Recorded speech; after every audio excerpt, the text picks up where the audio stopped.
മിക്കവാറും ഞാൻ തട്ടേണ്ടി വരും. അതെ ഡി ജി എടാ ടൈമില്ല, എം ഡി നല്ല കട്ട പണി വന്നിരിക്കുകയാണ്. അതിവിടെ പുള്ളിയിലാർക്കും വാരി കോരി കൊടുക്കണല്ലേ, അതിലിപ്പം എന്താ പുതുമ? ഓൾറെഡി മൂപ്പരേക്ക് നല്ല കിണ്ടൽ പോലത്തെ ഒരു പണി തന്നിട്ടുണ്ട്. ആണോ? അതിൻ്റെ പുറത്താണിപ്പോൾ ഇത്. ആ അതാണ് ഈ കമ്പനിയുടെ മറ്റൊരു പ്രത്യേകത. എന്ത്? തീരുമ്പോൾ മിനിറ്റിന് പണി തന്നുകൊണ്ടേയിരിക്കും.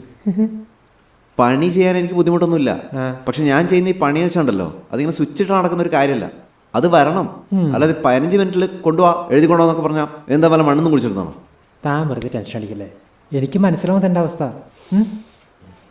ഇത് കോർപ്പറേറ്റ് ലൈഫല്ലേ, ഇവിടെ ഇങ്ങനെയാണ്. നമ്മൾ ആരെ തേച്ചിട്ടാണെങ്കിലും നമ്മുടെ വർക്ക് നമ്മൾ കൃത്യമായിട്ട് ചെയ്തു തീർക്കണം, മനസ്സിലായോ? എന്ത് ചെയ്യാനാ, പെട്ടുപോയില്ലേ? ആ താൻ ഒരു കാര്യം ചെയ്യും, ചെന്നിട്ട് സമാധാനമായിട്ടിരുന്ന് വർക്ക് ചെയ്യേ. ഓക്കെ. അതെ ഡി ജി, അതെ ഞാനൊരു വർക്ക് മെയിൽ അയച്ചിട്ടുണ്ടേ, അതും കൂടെ ഒന്ന് ചെയ്തേക്കണേ. ഡാ പതുക്കെ മതി. അയാളുടെ ഒരു മറ്റടുത്ത പണി ഇത കൊണ്ട് എന്ത് വാങ്ങണ്ടിട്ട് ഇപ്പഴും എല്ലാം കൂടെ തല്ലിപ്പിടിച്ച് ഞാൻ പോടുന്നു.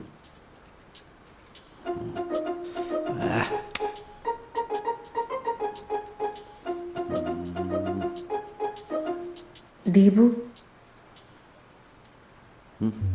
HR പറഞ്ഞിട്ട് വന്നതാ. നാളെ കഴിഞ്ഞ് വേൾഡ് എർത്ത് ഡേയാ. ഒരു കണ്ടന്റ് എഴുതി തരാൻ പറഞ്ഞു. തിരക്കില്ല, ഒരു അരമണിക്കൂർ എടുത്തോളാൻ പറഞ്ഞിട്ടുണ്ട്. ഓ തന്നേക്ക് തന്നേക്ക്. ഇനി വല്ലതും കൊണ്ടു തന്ന എന്നാ ഞാൻ പൊക്കോട്ടെ? വേണ്ട, ഇരുന്നോളൂ. ഞാൻ പൊക്കോളാം.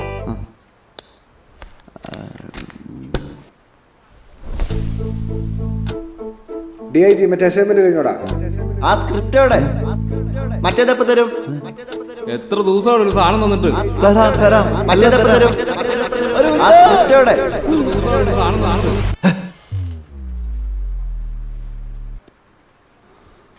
അല്ല, ഞാൻ ഈ ഓഫീസിൽ കിടന്ന് ചാവില്ല. എവിടെ കോൺസെപ്റ്റ്?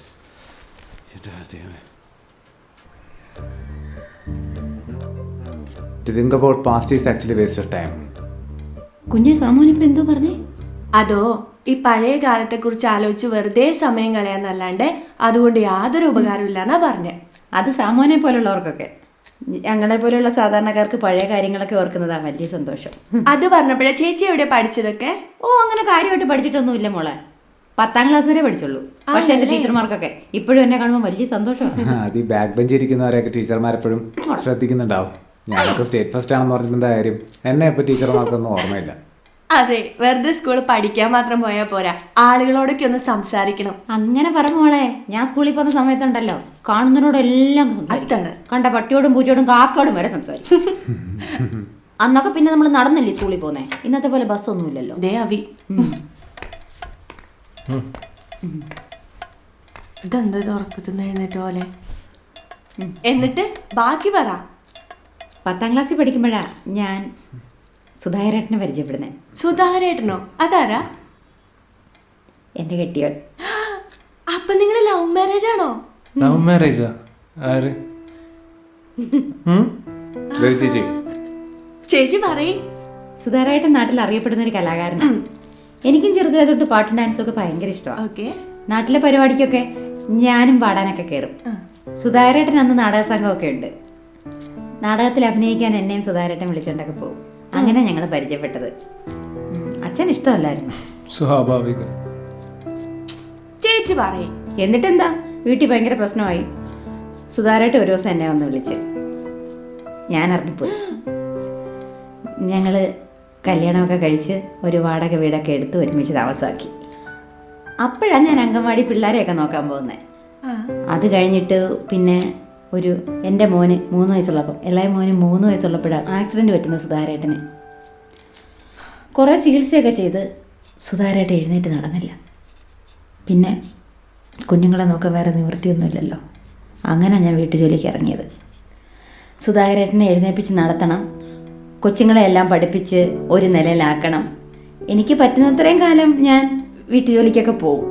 പിന്നെ ബാക്കിയൊക്കെ ഈശ്വരൻ നിശ്ചയിക്കട്ടെ.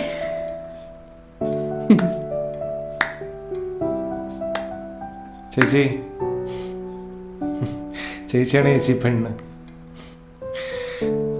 ചേച്ചി ഒരാളെ സ്നേഹിച്ച് അയാളുടെ കൂടെ തന്നെ ജീവിച്ച് അവസാനം അയാൾക്കൊരു ആക്സിഡൻറ്റ് പറ്റിയപ്പോൾ അയാൾ ഒറ്റയ്ക്കിട്ട് പോവാതെ അയാളെ കൂടെ നിന്ന് അയാൾ നോക്കിക്കൊണ്ടിരിക്കുകയാണ്. ചേച്ചിയുടെ മനസ്സ് വലുതാണ്.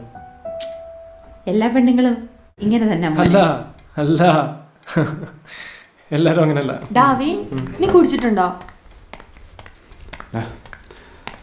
വാ പാടാ, നീ എഴുന്നേക്ക്. എന്താണ് എന്ത് ഒന്നുമില്ല. സാമേ, നിനക്കെല്ലാം അറിയാലോ. അവൾ എന്താ എന്നോട് കാണിച്ചതെന്ന് നിനക്കറിയാലോ ഇല്ലേ? പിടിക്കുന്നു വേണ്ട, എനിക്ക് കുഴപ്പമൊന്നുമില്ല. എടാ, അവളുടെ സാധനങ്ങളെങ്കിലും ഇവിടെ നിന്ന് എടുത്തോണ്ട് പോകാനുള്ള മാന്യതെങ്കിലും അവിടെ കാണിച്ചടാ. അപ്പൊ നമ്മളൊക്കെ ആരെ വാ, ഒന്നുമില്ലടാ.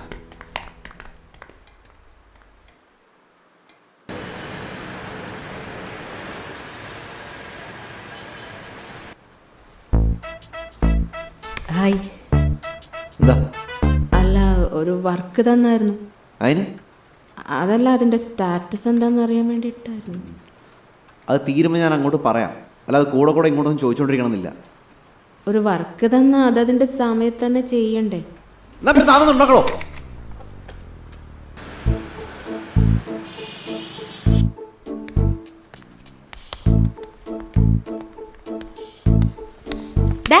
നീ നേരത്തെ വീട്ടിൽ നിന്ന് ഇറങ്ങി. ലക്കി മെഡല്ലേ, ഭയങ്കര ചൂടില്ല.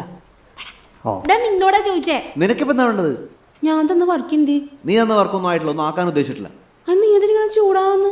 ഞാൻ ചൂടാവൂടി. ഇവിടെ നിനക്കടക്കം എല്ലാവർക്കും ഒരു വിചാരമുണ്ട് ഞാൻ ചെയ്യുന്നത് എളുപ്പപ്പണിയാണ്. അതിന് നിനക്കിവിടെ ഏതെങ്കിലും മൂലയിൽ ഇരുന്നിട്ടിരുന്ന് എഴുതിയാൽ പോരെ? അതിനാണ് ഇത്ര വെയിറ്റ്. അങ്ങനെ ഞാനിവിടെ കണ്ണി കണ്ടോന്നിരുന്ന് എഴുതിക്കൊണ്ടിരിക്കുന്നല്ല. ഞാനെന്താ വേസ്റ്റ് പിന്നെ കണ്ടവന് ഇവിടെ കൊണ്ടു തട്ടിയിട്ട് പോവാൻ.